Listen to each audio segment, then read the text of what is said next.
ay ca arbitre ba ngay wax ak ñoom premier quart de finale ci poids léger fii ci Joal Fadiouth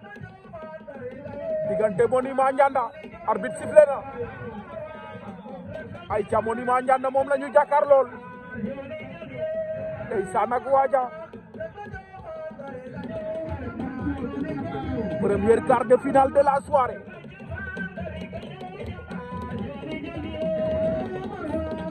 Monument Ndianda l'enfant chéri de Ndianda waaye di bëgg waa Ndianda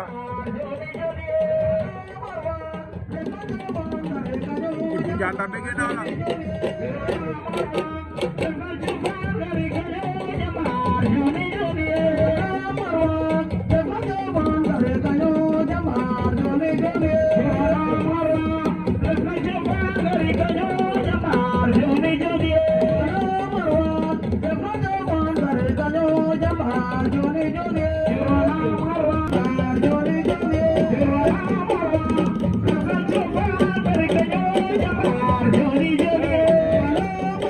Monument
Monument daan na ko